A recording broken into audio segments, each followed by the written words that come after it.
बिस्मिल्लाहिर्रहमानिर्रहीम। अस्सलाम वालेकुम वरहमतुल्लाहि वबरकातुहू। मैं पार्क में हूँ तो मैं देखा है कि देखो कितनी प्यारी माशाल्लाह अल्लाह के फजल करम से हवा चल रही है।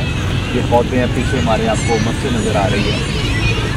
लोग पार्क में आए हैं, कोई खेलने के लिए बच्चों को लेके आया है। तो यहाँ पे हमें एक बात ये समझ नहीं है कि अल्लाह रब्बुल इज़्ज़त ने जो भी चीज़ बनाई है, कोई चीज़ फजूल नहीं बनाई, चाहे हमें अच्छी लगे या ना लगे नहीं, बल्कि हमें अच्छी लगनी चाहिए। जो भी अल्लाह रब्बुल इज़्ज़त ने चीज़ें बनाई हैं कोई बेहतर समझता है। जैसे हज़रत मूसा अलैहिस्सलाम ने एक दफ़ा छिपकली से पूछा, छिपकली को देख के तो वो ख्याल ये आया कि ये क्यों पैदा की गई है, ये क्या करती है।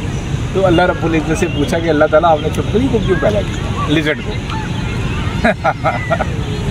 तो अल्लाह ताला ने कहा कि मूसा ये लिज़र्ड जो है ये मेरे से दिन में 50 दफ़ा सवाल करती, तुमने मूसा को क्यों पैदा किया। हालांकि वो तो बड़े टॉप के नबी थे, इसलिए हमें किसी के बारे में ये नहीं कहना चाहिए ये क्या चीज़ है, ये क्यों पैदा की गई, ये खालिक ही बेहतर जानता है। तो आज का यही पैगाम है, किसी को आप अंडर एस्टिमेट ना करें, अपने से बेहतर समझें। खुदा पाक की ज़ात ही जानती है कि वो अमल में आपसे कितना ज़्यादा मुत्की, कितना ज़्यादा परहेज है। मैं एक और आपको मैसेज देना चाह रहा हूँ कि ये देखें, आज पार्क में मैंने ये भी चीज़ एक नोट की कि ये साथ ही हमारे आबशार की झूला पार्क है, मस्जिद है, बड़ा अच्छा माशाल्लाह इन्वायरमेंट है। लेकिन मैंने देखा कि माएँ जो हैं, बच्चे वालिदैन जो है, उन्होंने अपने बच्चों को उठा के झूले दे रहे हैं, स्लाइड्स पे चला रहे हैं, और शायद उनकी ज़िंदगी की कामयाबी के लिए दुआएं भी बहुत कर रहे हैं, यकीनन कर रहे हैं।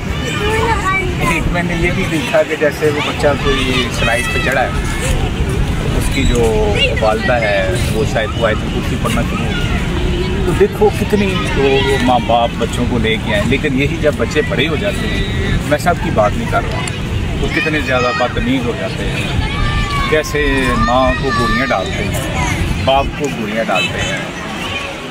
तो खुदा के लिए मेरा ये मैसेज है कि इन कीमती हस्तियाँ जो माँ बाप हैं, अल्लाह उसके रसूल सल्लल्लाहु अलैहि वसल्लम के बाद सबसे हमारे लिए अजीम हस्तियाँ हैं, इनकी इज़्ज़त करें, इनकी कदर करें।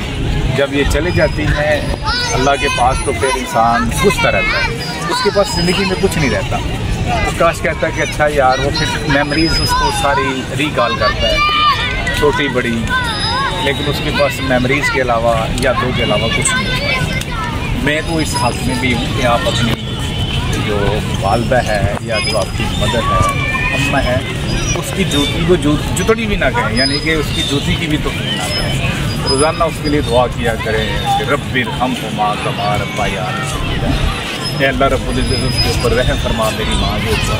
जिस तरह मैं बचपन में कमज़ोर था, मैं लागर था, उन्होंने मेरे लिए बड़ी कोशिश की, बड़ी मेरे ऊपर उन्होंने रहम फरमाया।